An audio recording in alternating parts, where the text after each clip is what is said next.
Le filament virulent.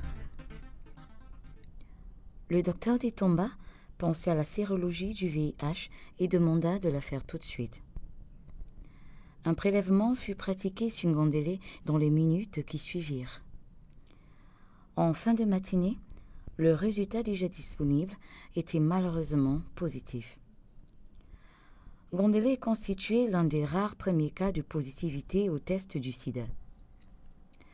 Ngandélé était porteuse de la peste du siècle, le sida, un syndrome encore mal cerné, dit d'immunodéficience acquise. L'équipe médicale qui s'était acharnée aux soins de Ngandélé fut consternée par cette nouvelle plutôt terrifiante. La plupart du personnel hospitalier en découvrait pour la première fois certaines des manifestations cliniques. Pendant que dans la rue, les gens se demandaient si l'information sur la réalité du sida était fondée. En milieu hospitalier, infirmiers et médecins commençaient à en vivre la triste réalité. Un matin, le docteur Ditomba venait de franchir le portail de l'hôpital. Il se dirigeait vers son bureau, quand un aide-soignant de son service accourut vers lui et fit cette annonce. « Docteur, Ngandélé vient de faire une hémathèse massive ce matin à 6 heures. Son état général est déplorable et vous êtes de toute urgence attendu. Par ailleurs, sa diarrhée récidive encore malgré le traitement. » L'état de la fille d'Eva était déplorable en effet. Ses voisines de quartier et ses compagnes de métier avaient cessé leur navette à son chevet à cause d'une hospitalisation trop prolongée et surtout que les visites en Ngandélé étaient restrictives, voire interdites. Sa contagiosité était considérée comme une réalité inquiétante, surtout quand elle pouvait vomir de grandes quantités de sang. Son médecin la trouva prostrée, le teint pâle et une narine ensanglantée. Un traitement anti-hémorragique fut administré et répété 3 fois tous les jours pendant 5 jours. L'accident ne se produisit plus. Ngandélé fondait au fil des jours. Elle était à son 7e mois d'hospitalisation. Son état allait de mal en pis. L'infection pulmonaire était pourtant contrôlée avec une association d'antituberculeux puissants. Cette fois, le docteur sait que la diarrhée est une complication de l'infection virale. Elle est mieux maîtrisée. Le traitement antituberculeux tirait à sa fin. Les images pulmonaires s'étaient totalement normalisées. Un matin, le docteur Ditomba, appuyé contre le cadre de la porte de la salle de consultation, en conversation avec 2 de ses infirmiers et évoquant le cas de Ngandélé, dit ceci. « Bon Dieu, peut-on savoir comment cette jeune et belle personne a été contaminée par ce virus mal connu, mal contrôlé et dévastateur de notre espèce en cette fin de siècle? Si l'anamnèse de Ngandélé précise qu'elle est prostituée, quel a été le mode de contamination de son cas? La jeune femme a une tuberculose. La réponse au traitement de cette infection est probablement ralentie par le virus du sida, qui a dû la contaminer le premier et qui justement a favorisé l'infection tuberculeuse. Ô Dieu si puissant, aide-nous à sauver Ngandélé. Non pas du sida, dont nous sommes conscients de nos limites, mais au moins de ces infections opportunistes. » Les infirmiers qui écoutaient le monologue pathétique de leur chef en partagèrent le contenu avec compassion. Quelques jours s'écoulèrent. Petit à petit, Ngandélé sombra dans le coma. La ponction lombaire montrait à l'examen macroscopique un liquide céphalorachidien clair. Les autres signes cliniques étaient pourtant franchement présents. La perte de poids de Ngandélé, de plus en plus accentuée, s'aggrava avec la déshydratation sévère liée à la diarrhée intarissable.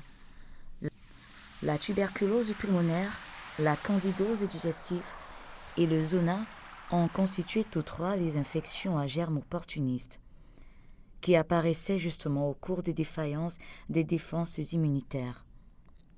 Pour le cas de Ngandélé, l'infection au VIH était à la base de tous les désordres observés. Le résultat du LCR revint négatif. Les laboratoires n'avaient pas encore développé l'habitude des recherches spécifiques chez les sidéens. La cause du coma va ainsi être ratée. La recherche des causes des méningites opportunistes au cours du sida ne sait pas encore les cibler. Dans l'hôpital, un climat d'inquiétude gagne de plus en plus le personnel soignant. Le sida, cette curiosité qui avait depuis 2 à 3 ans fait l'objet d'une pathologie exotique, commentée à la radio et à la télévision, commençait déjà à multiplier ses victimes dans cet hôpital où Ngondélé en constituait le 3e cas.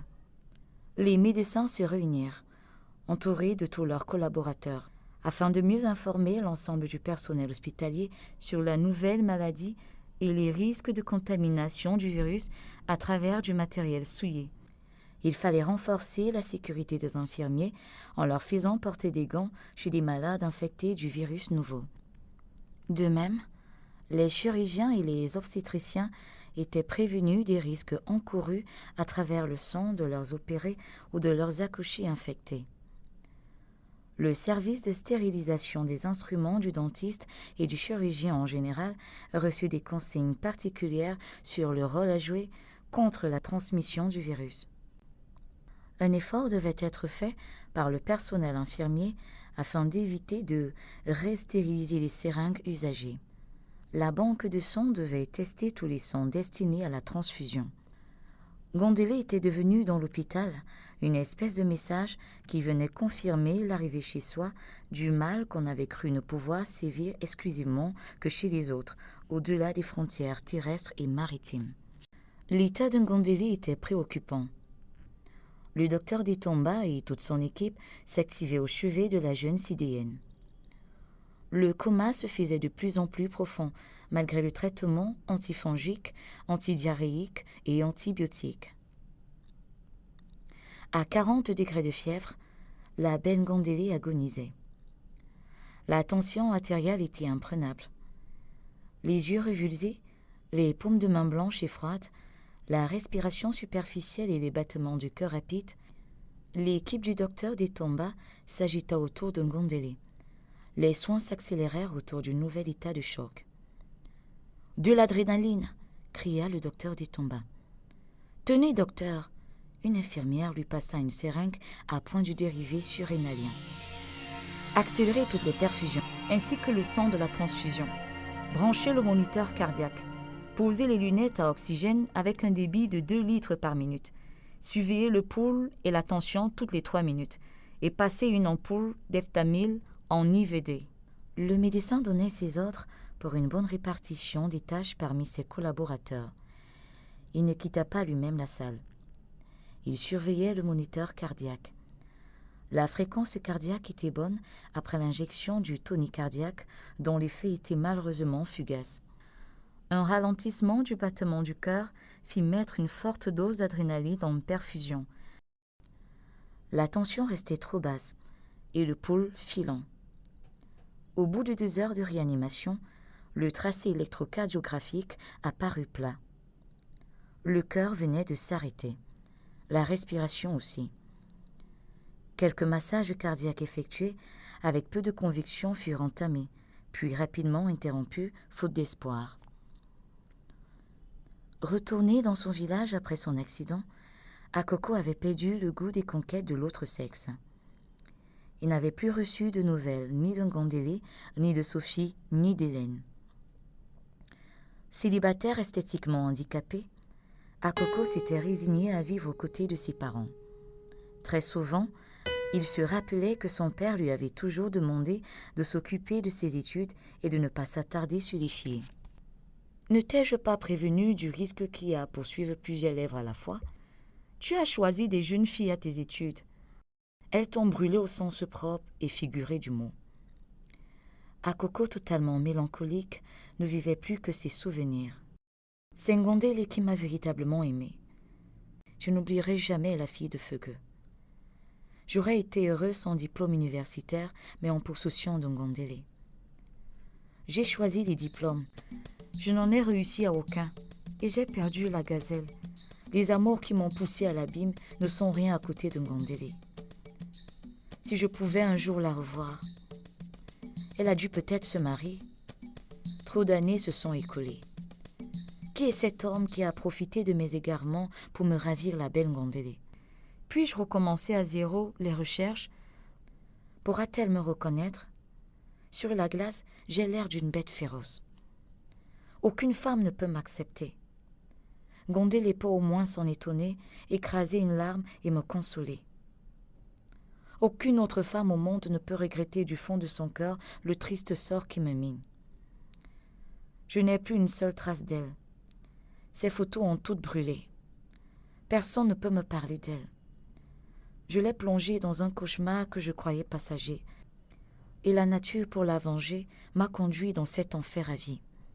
Elle est morte, déclara le docteur Ditomba. Au dehors, la nuit venait de tomber. Les lampadaires éclairant les rues inondaient de lumière les trottoirs. Les passants sans souci vont et reviennent. Certains, assiettes et plats à main, vont se procurer pour leur souper du poisson à la braise pour une consommation à domicile.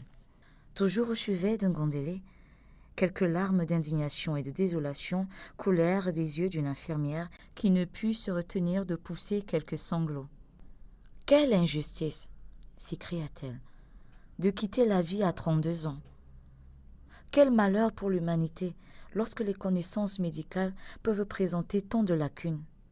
Quelle misère pour l'homme, quelle fragilité pour l'être humain, dit supérieur face aux êtres ultra-microscopiques que sont les virus, et qui n'ont pour seule richesse qu'un filament d'ARN. Vivement qu'un traitement soit trouvé contre une infection aussi ravageuse de toutes les défenses immunitaires. Elle s'épongea discrètement les paupières et disparut dans un couloir vers la salle des infirmiers. À la suite des dernières perfusions, 1 litre de formol à 10% inonda les veines encore chaudes de la jeune femme. Pour éviter la putréfaction, ce liquide était suffisant, mais il fallait bien garder le corps d'un Ngondélé ailleurs que dans son lit de malade. On la prépara alors pour la morgue, un bâtiment situé au fond de la grande cour de l'hôpital, après les pelouses et du même côté de la rue qui joustait les complexes hospitaliers. Des installations frigorifiques en parfait état de marche permettaient la conservation des dépouilles mortelles jusqu'à ce que la famille concernée vînt les récupérer ou que les pompes funèbres municipales s'en occupassent. Lorsque le responsable de la morgue verrouilla le portillon du gros congélateur, les restes de la fille de Feugueux venaient d'y être introduits. Le lendemain, après le journal radio diffusé, le directeur de l'hôpital fit passer le communiqué suivant. Les parents de mademoiselle Ngondélé, fille d'un Feugueux et de Eva, et qui habiteraient le village de Kulesuma, dans le département de Febenji, sont informés du décès à l'hôpital de Sek de leur fille Ngondélé, au terme de 7 mois d'hospitalisation. Le corps qui se trouve à la morgue du dit hôpital sera mis à leur disposition dès qu'ils s'y présenteront. Le directeur saisit ainsi l'occasion pour exprimer à la famille ses sincères condoléances. Le même communiqué fut diffusé le soir, et à cette seconde occasion, 2 fils de Feugueux, Mefo et Nkoulou, âgés respectivement de 24 et 35 ans, étaient à l'écoute. Ils captèrent avec consternation la mauvaise nouvelle. Ils se précipitèrent vers la cuisine d'Eva, où se trouvait le vieux Feugueux. Mefo, le souffle coupé, ne put émettre un seul son. Il se morfondit plutôt devant son père. Nkoulou, un peu plus retenu, s'assit sur un gros morceau de bois dont l'un des bouts, incandescent, faisait avec d'autres tissons le feu auquel Feugueux réchauffait alternativement ses jambes. La peau de ses membres chez le vieil homme, très flasque et rugueuse, sous la faible luminosité de la flamme jaune, présentait des traces blanches de ses ongles, bien que Feugueux n'eût point de gale. « Que se passe-t-il » hurla-t-il à ses 2 fils. Nkoulou, plus maître de lui-même, ordonna d'abord à Mefo de ne pas le perturber. Ce dernier s'exécuta aussitôt, et Nkoulou continua. « Tita, je vais t'annoncer une mauvaise nouvelle. »« Laquelle » cria Feugueux en pâlissant. « Ta fille et notre sœur Ngondélé est morte à l'hôpital de Sek. La nouvelle vient à l'instant d'être annoncée à la radio. On a bien prononcé le nom de Ngondele, ton nom et celui de Eva, ainsi que le village de Kolosuma. Morte de quoi? S'écria-t-il un peu confus. La cause de la mort n'a pas été dite. Feugue fit une grimace qui n'échappa à personne. Un silence de plomb envahit la cabane enfumée. Seuls quelques crépitements fusaient du foyer. La flamme jaune et dansante projetait sur le mur en écorce de parasolier l'ombre de Mefo, toujours assis par terre. Koulou jeta un coup d'œil fugitif sur cette ombre mouvante, plutôt grotesque en ce moment de profonde douleur. Feugue n'émit aucun autre son. Pas même un cri ne sortit de sa gorge. Il tourna les yeux vers la grande cour envahie par une nuit ténébreuse. Quelques lucioles parvenaient à traverser le seuil de la porte. Lorsque 5 à 10 minutes se furent écoulées, Feugue demanda à Koulou de faire venir les membres de la famille. Un quart d'heure plus tard, Eva et ses coépouses, les autres enfants, toutes les belles-filles, tous les petits-enfants et arrière-petits-enfants de Feugue étaient arrivés. Le vieil homme annonça. « Hommes, femmes et enfants de cette famille, je vous ai réunis pour une très mauvaise nouvelle. Si j'avais été une femme ou un enfant, je ne vous aurais pas ainsi parlé avec sérénité. La mauvaise nouvelle concerne particulièrement Eva, et j'invite Koulou à s'asseoir à côté d'elle. Ma fille Ngondele est morte à l'hôpital de Sek. Le corps s'y trouverait encore. Koulou et Mefo viennent d'apprendre la nouvelle à la radio. Les moins de 12 ans ne connaissaient pas Ngondele. Ils en avaient juste entendu parler. Eva incontrôlable et les autres adultes lancèrent des cris et des pleurs qui ameutèrent tout le village.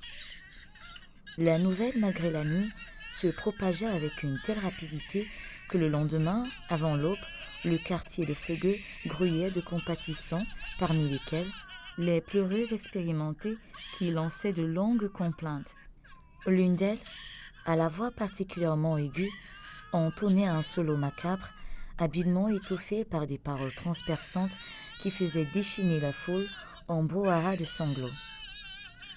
Certaines autres pleureuses, à la voix plus grave, rompaient la monotonie des ténors aux cris agaçants.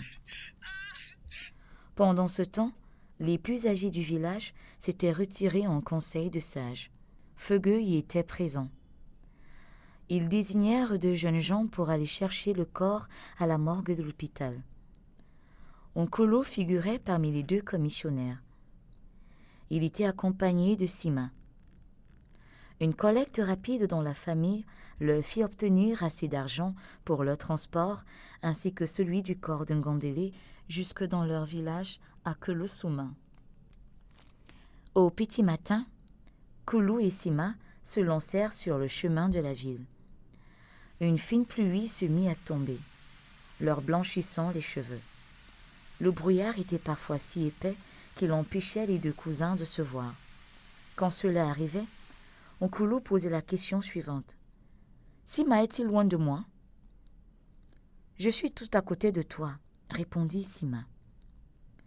Il leur fallut 3 heures de marche à pied sur la piste qu'avaient empruntée 12 ans plus tôt Ngondele et Akoko pour atteindre la route goudronnée. Au début de l'après-midi, après avoir emprunté un quart, ils étaient à l'hôpital de Sek. Koulou demanda à rencontrer le médecin traitant de sa sœur. Celui-ci le reçut gentiment.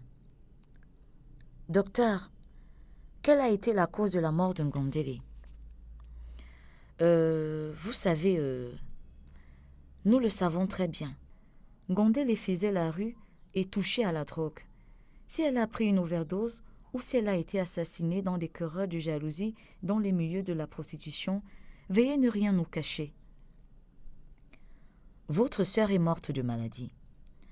Cette maladie est nouvelle et s'appelle le sida. Elle est causée par un virus. Elle se transmet sexuellement dans les sécrétions des partenaires. L'homme atteint transmet la maladie à la femme par son sperme qui, en contact avec la muqueuse vulvaire, vaginale ou cervicale, favorise la pénétration du virus dans l'organisme de la femme.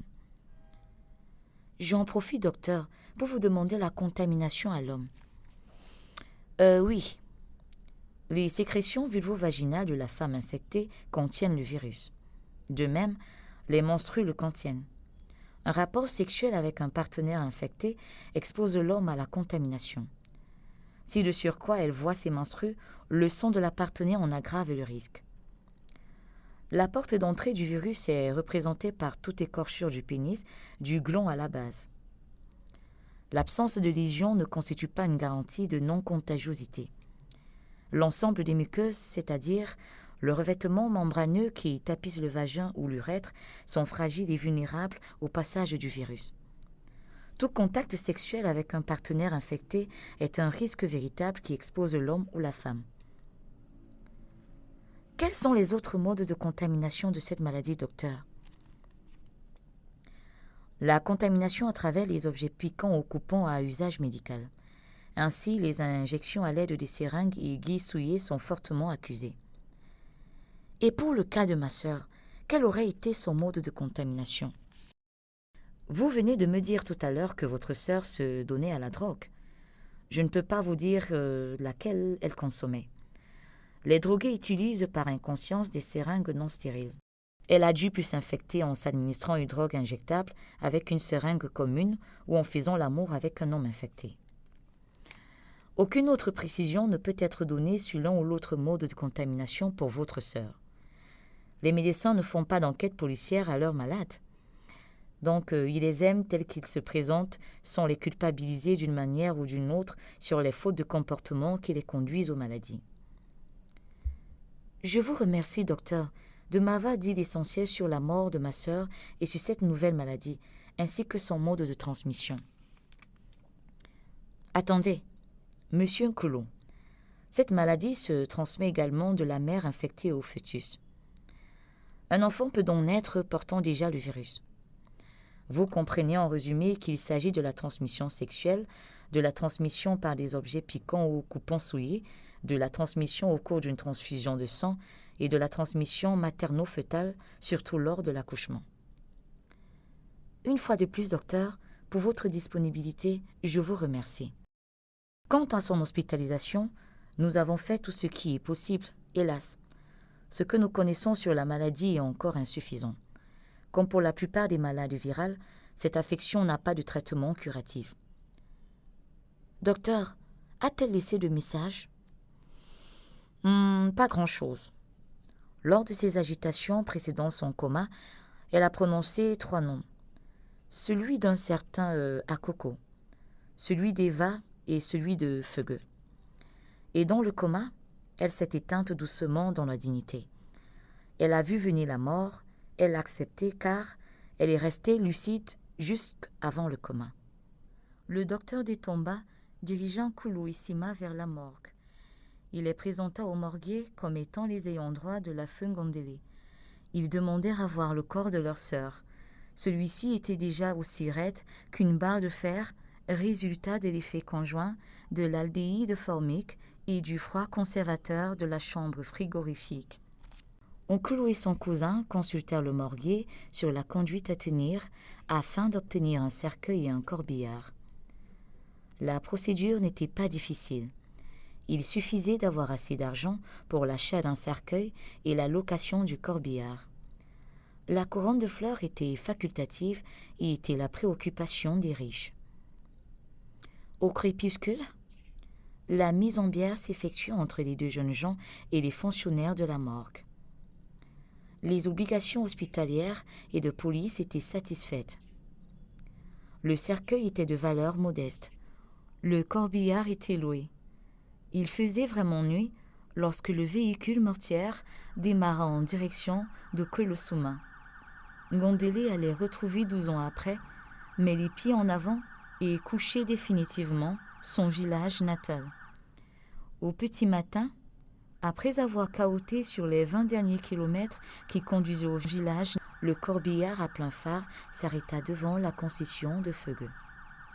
La foule qui venait de passer plus de 30 heures de veillée se remit à hurler, à crier, à gémir. Eva gisait sur la véranda de sa case, toute ocre de la poussière des sols latéritiques. La bave de sa bouche et les larmes de ses yeux se mêlaient dans le creux profond de ses joues meurtries. Sa voix déjà enrouée se faisait à peine entendre. On put retenir ces quelques phrases.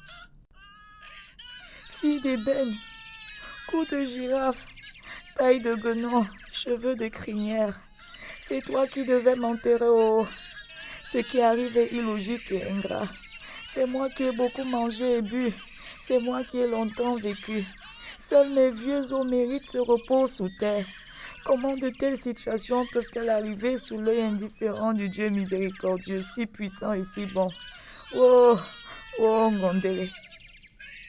Nkulu et Sima, descendants du corbillard, découvrirent le hangar de fortune en feuilles de palmier qui avait été construit la veille après eux.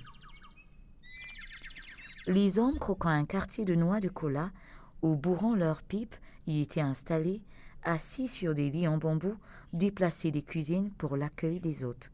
Un grand feu de bois allumé au centre de l'abri réconfortait les plus frileux face à la brise plutôt fraîche du petit matin. La plupart des femmes occupaient par terre, ici et là, des nattes et des grabats de fortune installés pour la circonstance douloureuse. Il était 6 heures lorsqu'on sortit le cercueil de Ngondele. Fugue ordonna qu'on aille le déposer au centre du hangar en retrait du feu de bois. Il remercia le chauffeur du corbillard et le pria d'aller se reposer. Surtout, disait-il, que la route avait été longue et pénible et que de surcroît, le transport d'un cadavre pour un conducteur n'est pas une épreuve aisée. Les croyances profondes et mystérieuses gouvernent les comportements des gens quant à la suivi de l'esprit après la mort. Ainsi, dès la mort ou même lors de la putréfaction, l'esprit errant toujours vivant du défunt peut accepter ou refuser certaines volontés des vivants. Un cadavre peut de cette manière refuser de se faire transporter en créant au chauffeur du corbillard ou tout autre véhicule une deuxième route. Une telle ambiguïté oblige le chauffeur à s'arrêter. Quand le mirage disparaît, le chauffeur peut repartir. L'apparition à nouveau d'un tel incident peut obliger l'équipage soit à parler au cadavre, soit à le bastonner. Parler au cadavre nécessite une personne autoritaire, un grand chef des familles ou alors quelqu'un qui a 4 yeux, c'est-à-dire qui a un esprit supplémentaire ou qui est puissant sorcier. Un exemple de langage destiné au cadavre qui refuse de se faire transporter est le suivant. Cher X, c'était Y qui se donne la peine de transporter ton cadavre jusqu'à Z, notre village natal. Arrête de nous déranger, car nous t'abandonnerions à mi-chemin. Accepte qu'on aille t'enterrer à côté de tel, que tu as toujours adoré. Facilite-nous la tâche et évite-nous tout malencontreux accident pendant le voyage. Quand un tel langage ne donnait pas de bons résultats, certains déposaient le corps du défunt sur la chaussée et donnaient quelques coups de gourdin sur le cercueil ou sur le corps en le blâmant, puis le réembarquaient. Quel scandale! Chose étonnante, quand la chaussée était double, cela n'apparaissait qu'au seul conducteur, et ce dernier ne cessait de rouspecter contre la mauvaise volonté du cadavre. N'était-ce pas le chauffeur qui était victime de ses propres fantasmes, résultat d'une imagination diabolique? L'unanimité sur les incidents était admise lorsqu'à la place de la chaussée double, une série de crevaisons venait rendre difficile le transport du corps. De tels malheurs successifs étaient sans réserve attribués à la non-coopération du défunt. De cette même manière, certains cadavres peuvent refuser de formol, rendant pénible toute méthode d'administration de ce produit. Certains autres peuvent refuser de se faire enterrer dans un cercueil en doublant de volume au cours d'une putréfaction étonnamment précoce et spectaculaire. Toutes les difficultés rencontrées pendant les cérémonies funèbres ou dans la période qui suit l'enterrement d'un membre de famille étaient attribuées à une réaction télépathique liée à la communauté de sang. Quand ces malheurs survenaient avant la mort d'un membre de famille, ils trouvaient leur explication. Les mêmes difficultés après la mort n'étaient point surprenantes. Elles pouvaient être une mauvaise récolte, une série d'échecs aux examens et aux concours chez les enfants, un accident quelconque, une maladie grave. De telles souffrances sont résumées dans le mot « Mvende ». Ces signes sont supposés précéder ou accompagner de grands malheurs. De telles superstitions résument une partie de la culture d'une tribu ou d'un clan. Rien de tout cela n'a besoin de démonstration scientifique. Ça se vit, ça s'expérimente et on y croit. Le chauffeur du corbillard s'était bien reposé à la demande de Feugue.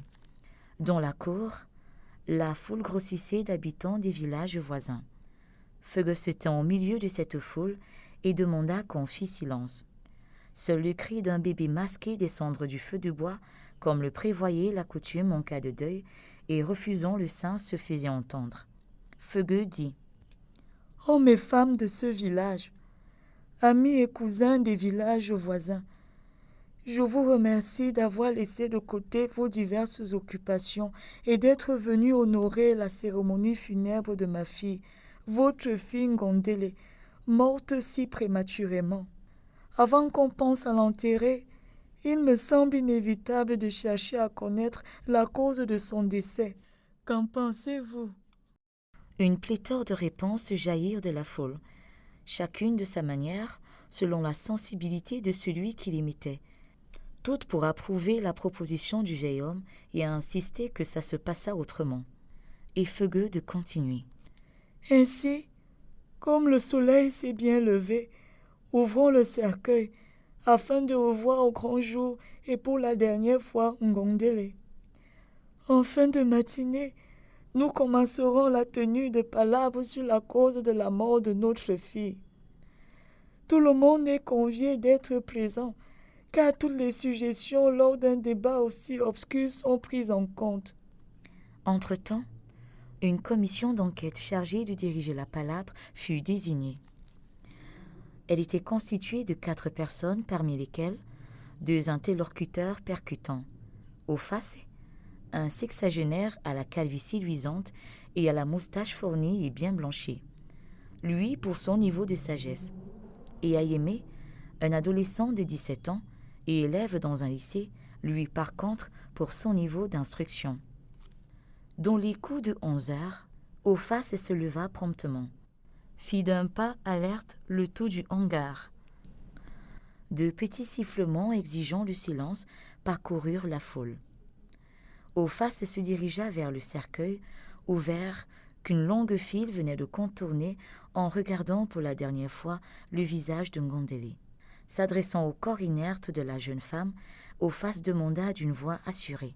« Ngondele, notre chère fille, celui qui te parle est sorti du même utérus qu'un Feugue. C'est donc ton père Ophace qui te parle. Tu nous as quittés il y a une dizaine d'années. Tu étais d'une beauté de déesse et jouissais d'une santé d'ange. Tu es parti d'ici sur tes 2 jambes. Aujourd'hui, tu nous reviens les pieds devant et dans une caisse en bois. Veux-tu nous dire ce qui t'a ôté la vie ?» De la foule, on ne put entendre que les soupirs de désespoir d'Eva. Ophace reprit. « Toute mort a une cause. As-tu été empoisonné ou poignardé? As-tu succombé de maladie ou alors as-tu reçu un coup mortel lors des affrontements au culte de la sorcellerie?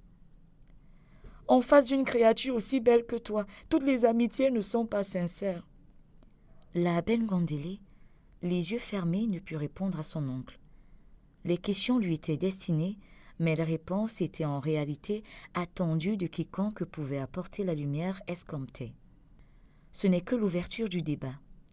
Un style indirect des grands palabres populaires où les questions sont adressées à la matière inerte ou au néant, alors que les réponses sont attendues des vivants, inspirés, toute la foule étant concernée. Nkulu demanda la parole. Elle lui fut accordée. Il dit « Oncle Ophace, je reviens de l'hôpital de Sek, où est décédé Ngondele.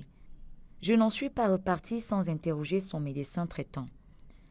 Je vais vous faire une révélation. Ngondele n'a pas raccroché la cuillère par assassinat. Elle est morte de maladie. Cette maladie est rare et connue de personnes de cette grande foule. » Quelqu'un dans l'anonymat hurla. « Quelle est cette maladie que nous allons donc tous ignorer ?» Nkulu continua. Quelqu'un a-t-il entendu parler du sida? De quoi? Grommela quelqu'un d'autre. Du sida, rétorqua Nkulu. Un sentiment généralisé d'ignorance envahit la foule ahurie. Un silence mêlé la stupéfaction et de peur s'abattit dans la foule. Il fut rempli par un chahut contaminateur qui devait redonner du courage pour la poursuite de ce débat menacé de paralysie. Des gens se parlèrent à voix basse, qualifiant Nkulu de menteur. Quelqu'un l'interpellant lui dit « Tu aurais compris de travers le message du médecin, ou alors ce dernier aurait-il mal posé son diagnostic ?» Puis jamais sida n'a été diagnostiqué de maladie, rajouta sans scrupule Ofas. Contrarié, Nkulu manqua d'arguments pour défendre le mot savant de sida prononcé par le docteur pour nommer la terrible maladie. Alors que la révélation créait ce remue-ménage dans la foule, le jeune Ayémé se leva. Les gens se turent à nouveau. Il dit « La maladie du sida existe. Ne vous croyez pas berner avec cette information. C'est une nouvelle maladie dont la radio ne cesse de nous rabâcher les oreilles depuis plusieurs mois. Il s'agit d'une affection dont le germe serait porté par les singes. Cette maladie qu'on trouve actuellement dans le monde entier aurait son origine en Afrique, dont les singes seraient vecteurs du virus. Ce sujet est l'objet justement de discussions incendiaires entre les élèves du lycée que je fréquente. » Quelqu'un se leva de la foule, coupa brutalement la parole à Aimé et dit tout en le toisant. « Tu dis bien incendiaire. Toi et ton lycée, on n'en a que faire. Depuis avant la première guerre que je suis né, je n'ai jamais entendu parler de sida. Les singes existent dans la grande forêt depuis des millénaires. Personne n'a jamais entendu le mot sida.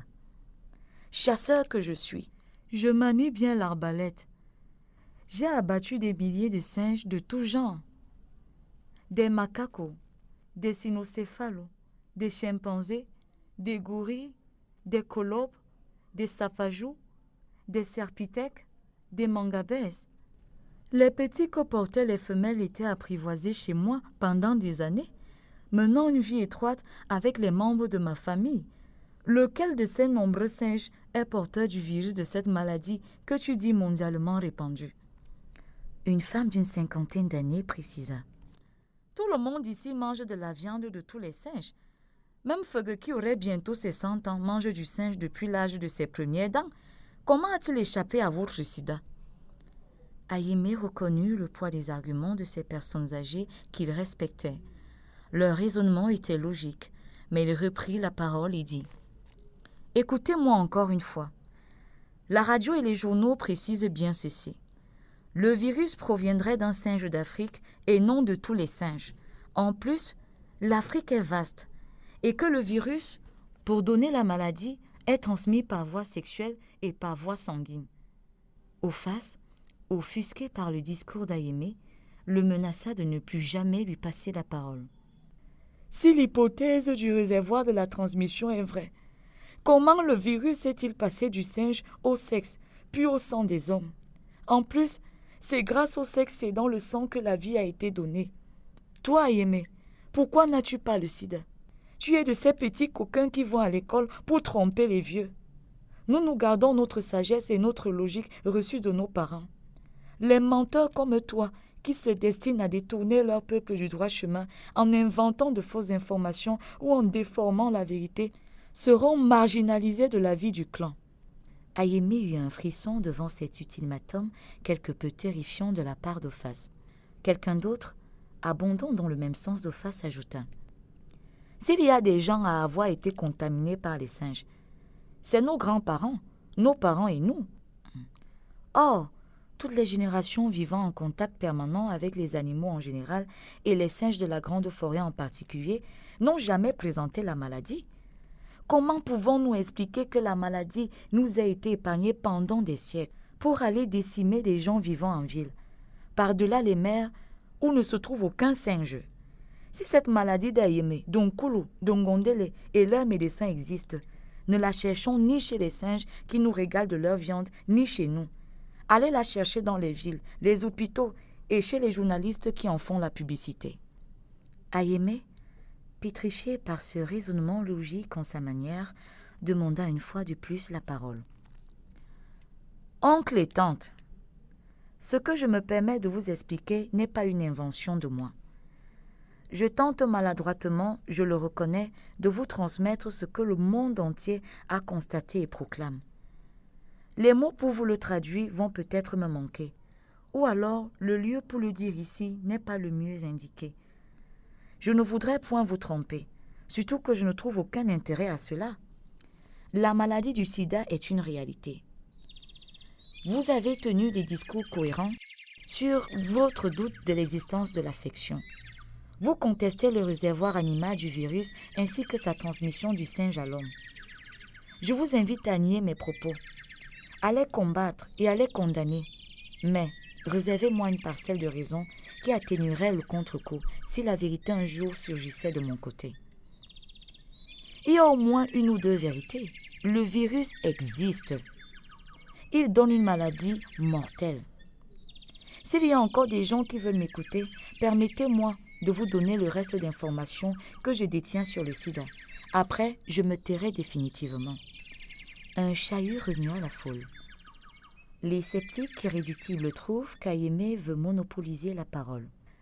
Il continue quand même. Le virus chez les humains se rencontre plus chez certaines catégories de personnes telles que les prostituées, les drogués et les homosexuels. C'est dans ces deux premiers groupes que se trouvait Ngondele. Un calme partiel envahit l'assistance. Des mots comme prostituée, homosexuel et drogué, considérés comme tabous, viennent de déchirer les oreilles d'une foule pudique et hostile. Un peu plus d'attention cependant fut accordée au jeune Ayemé. La prostitution des jeunes femmes en ville est bien connue. Elle est classée parmi les méthodes faciles, légères et honteuses de gagner sa vie. Elle est quand même tolérée. La drogue est bien connue dans sa forme modérée, liée à la consommation clandestine du chanvre par un groupuscule de gens. Ces derniers en cultivent discrètement des parcelles entières parmi les cacaoyers, les caféiers ou les pieds d'arachide. Parmi cette foule de personnes, il y a assurément quelques personnes qui cultivent et fument clandestinement le chanvre. Les profanes confondent l'herbe extasiante à toute autre mauvaise herbe des champs. Les fumeurs de chanvre s'isolent dans un fourré, dans un bosquet ou derrière la case afin d'échapper à la surprise de quelques observateurs. S'il est accusé de fumer le chanvre, il le nie à gager sa femme. Vrai ou faux? Un chahut d'approbation-désapprobation circule dans la foule. Le discours du jeune lycéen n'est pas totalement faux, mais le lieu et le moment de cracher de telles vérités ne sont pas indiqués. Cela aussi est toléré. Quant à l'homosexualité, tout entendement étant dépassé, sa pratique est d'office rattachée à la sorcellerie. Il est inconcevable que des relations intimes puissent unir deux hommes. Quand cela est soupçonné, l'idée, l'acte et tous les suspects sont farouchement condamnés par la société. Leur propre famille les marginalise. Leurs épouses demandent à partir. Des mystères se créent autour des homosexuels qui se voient accusés de tous les maux. On les qualifie de sexuellement impuissants, de sorciers envoûteurs, sémeurs de mauvais sorts, de criminels et auteurs de morts mal expliquées. Les femmes sont si belles et attrayantes qu'une telle déviation sort du commun des péchés, disait un jour Feugueux en prodiguant un soir, 15 ans plus tôt, des conseils à ses fils. Ayemé, qui venait de prononcer des mots captivants, commença alors à canaliser l'attention de son auditoire et continua. En plus d'un des 3 vices que je viens d'énumérer, il y a des hommes hétérosexuels qui vont exclusivement avec les femmes. Ce groupe est le bon pour les mœurs, mais la contagion s'y fait à coup sûr. Entre homosexuels et hétérosexuels, il y a des bisexuels qui passent du partenaire sexuel masculin au partenaire sexuel féminin selon l'occasion qui se présente. C'est alors dans ces multiples comportements sexuels que le virus passe d'un partenaire malade à un partenaire sain au risque de pouvoir atteindre quiconque. Chez les homosexuels, la transmission peut être réciproque. Une lumière anale, préparée qu'au véhicule à sens unique de la matière fécale, ne sait rien d'autre admettre de l'aval en amont, en dehors des suppositoires et de la canule d'une poire à lavement évacuateur. L'anus comme le rectum ne sont pas dotés du pouvoir sécréteur et lubrifiant que l'on connaît aux organes génitaux femelles. Alors toute pénétration par cet orifice délabre le sphincter anal, écorchant l'épithélium anorectal, traumatise le système vasculaire et surtout le plexus veineux qui s'y trouve, puis provoque des saignements in situ. L'organe pénétrant, victime de la sécheresse anale, s'écorche lui aussi. Les éraflux chez l'un et chez l'autre des partenaires favorisent la contamination de l'un par le sperme de l'autre. Le sang anal du premier en sens inverse contamine le second. La pratique sexuelle chez les homosexuels est la plus dangereuse de toutes les autres pratiques pénétrantes, à cause des traumatismes plus fréquents de part et d'autre entre le sexe mâle et la cavité anorectale. Les portes du transfert du virus s'ouvrent ainsi plus facilement, à l'opposé de la pratique hétérosexuelle qui se lubrifie, se défend et qui résiste mieux. Bien que la transmission se fasse aussi par voie hétérosexuelle, le risque est réduit par rapport à la pratique sodomique. À l'écoute de ce long discours d'Aimé, la foule observa un long silence interrogateur. Tout le monde était plutôt surpris par la somme de connaissances que le jeune lycéen pouvait déverser dans les oreilles 10 minutes plus tôt si réfractaire de tous les hommes et femmes. Oncle Ophace aussi s'abreuvait finalement à la source intarissable du savoir de son neveu Aimé. La tendance au rejet des propos d'Aimé s'était totalement inversée. Les adultes s'agrippaient à leur siège pour écouter le monologue devant une grande foule d'un adolescent sur des sujets aussi tabous que la drogue et le sexe et sur un problème aussi épineux que celui de la cause de la mort d'un Ngandélé. Aimé se put à commenter sur les autres modes de transmission de la maladie. Il existe une transmission materno-fœtale lors de l'expulsion du fœtus. La transmission par des objets tranchants ou pointus souillés. Une lame de rasoir utilisée par un malade est susceptible de transmettre le virus. De même, un matériel d'injection souillé peut contaminer une personne saine. La transfusion de sang souillé contamine un receveur sain. Si la maladie se rencontre chez les drogués, il s'agit d'une catégorie de personnes que nous ne connaissons pas ici. Ceux-là, en plus de fumer le chanvre, s'injectent pire que le chanvre, l'héroïne dans la veine. De cette manière, plusieurs personnes utilisant la même seringue souillée se passent le virus à travers une aiguille collective. Le luxe de s'offrir une seringue stérile pour chacun finit par leur sembler superflu devant le besoin pressant de se shooter à l'instant et pas plus tard. Il était déjà 15 heures. Le conducteur du corbillard venait de se réveiller. Il se lava le visage avec de l'eau fraîche contenue dans un canari. On lui servit un morceau de gorille baignant dans une sauce de grains de courge arrosée d'huile de palme rouge. Ce ragoût était exquis. Quand le chauffeur s'en fut régalé, il s'essuya la bouche du revers de la main, fit le tour des notables pour leur dire au revoir et leur adresser ses condoléances, puis alla prendre place au bord de son véhicule noir. Ce corbillard avait sur son toit une couronne de fleurs en métal brillant, faisant vraiment véhicule funèbre. Sa seule vue évoquait la mort. Il était tout noir. À la place de certaines vitres de flanc pendaient des rideaux fleuris. Le chauffeur du corbillard démarra son véhicule, fit un dernier signe de la main et disparut. À la tombée de la nuit, Feugueux décida de clore la discussion organisée sur la cause de la mort de sa fille. Aucun autre diagnostic en dehors du sida ne fut retenu faute de preuves. La veillée mortuaire proprement dit allait commencer, le corps de la défunte étant là. Les chants funèbres qu'accompagnaient les tam-tams d'une part et les pleurs de l'autre rompaient alternativement le silence de la nuit. L'assistance rentrait à la 3e nuit de veillée. Des danseurs spécialisés des fêtes funèbres ondulèrent leurs bustes, brillants de sueur, sous la lumière des lampes à pétrole, des lampes à huile et du feu de bois. Des récits rituels entonnés sous forme de chants étaient répétés en chœur par des femmes à demi-siècle, claquant des mains et toutes de pain noir vêtues. Les paroles des chansons, habilement adaptées au cas d'Ngondélé, retraçaient son enfance douce dans son village natal. L'amour de sa famille pour elle et sa beauté étaient au centre des derniers honneurs que les chanteuses destinaient à la fille d'ébène. À l'écoute de ces chansons, Eva éclatait parfois en sanglots. Les deux autres sœurs d'Ngondélé gisaient à côté d'Eva, à même le sol. Les chants étouffants, la reprise des pleurs, exorcisaient le mystère douloureux de cette mort. Ils avaient un rôle dédramatisant qui aidait à passer moins péniblement la nuit. Le matin, tout le monde était debout.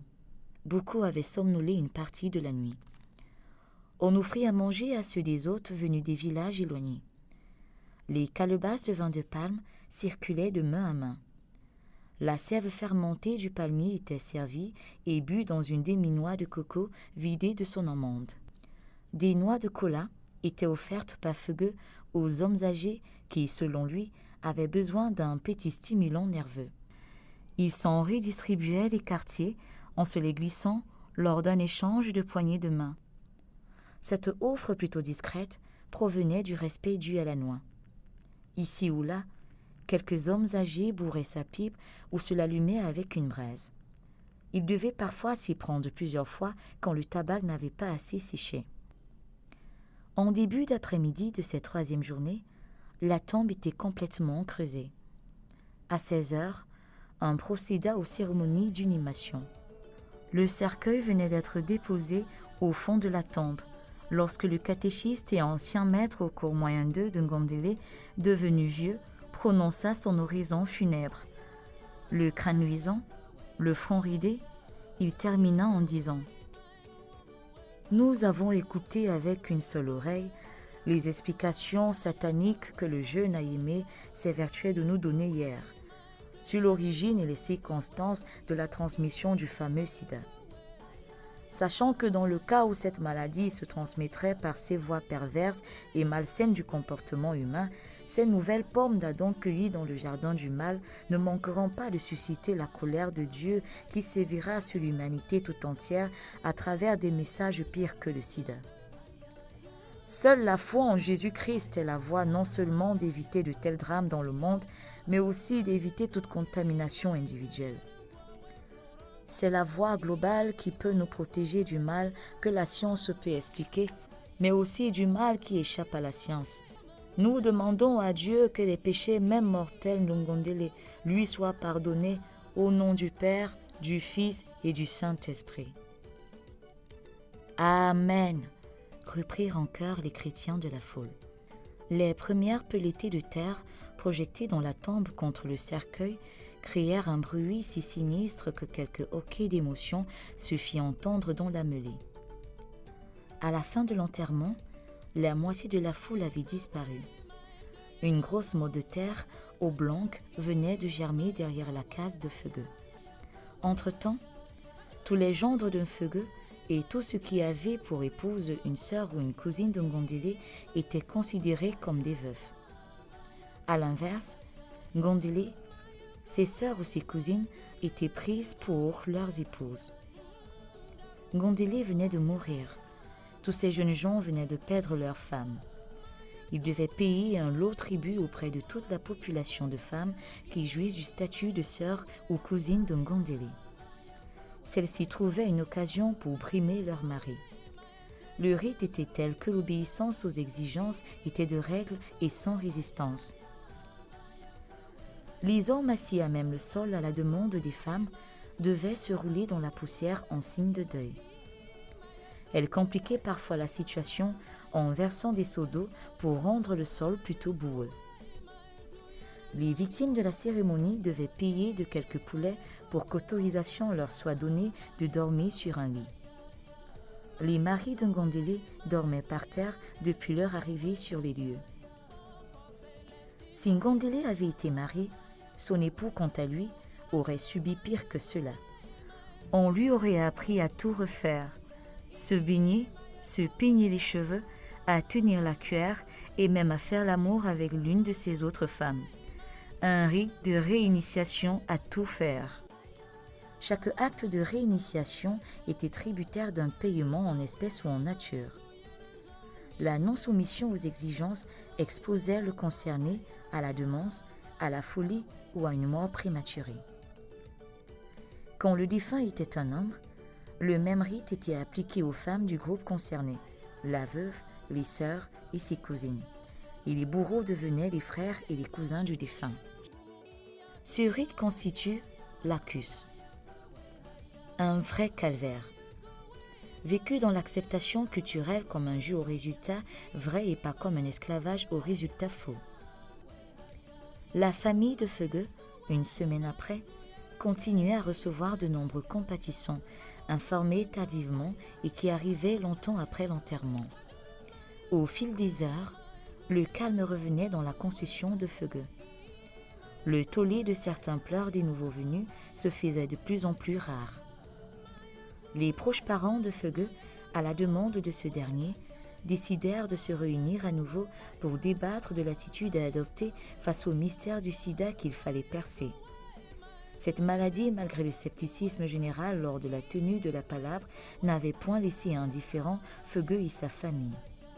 À la fin de la séance de réflexion, Feugue retint d'envoyer en mission son fils Koulou, assez lettré pour avoir décroché son certificat d'études, auprès des médecins et des journalistes, afin de rentrer en possession du maximum d'informations sur cette nouvelle maladie qu'on accusait d'avoir tué sa fille. Feugue savait qu'un Ngandélé se prostituait et consommait de la drogue. Quelque chose de vrai existerait donc entre la vie mondaine de sa fille, la drogue et sa mort, cela pourrait bien être le sida. La veille du départ d'un Koulou pour la ville, Feugue l'appela et lui dit « Fils, tu ne peux revenir de la ville qu'en possession de la vérité sur le sida. Est-ce un microbe, comme Ayemé tentait de nous l'expliquer? Est-ce une nouvelle forme de sorcellerie ou d'envoûtement? Est-ce un poison ou une toute autre forme de sort maléfique? Perce le mystère. Viens nous dire de quoi est morte ta sœur. Tu sais lire, tu sais écrire. Interroge les voisins de quartier de ta sœur, les médecins, les journalistes, les chauffeurs de taxi, les policiers, les prostituées, les commerçants. Interroge tous les passants. Fils, j'attends la vérité. Va en ville, bon voyage, et je te bénis.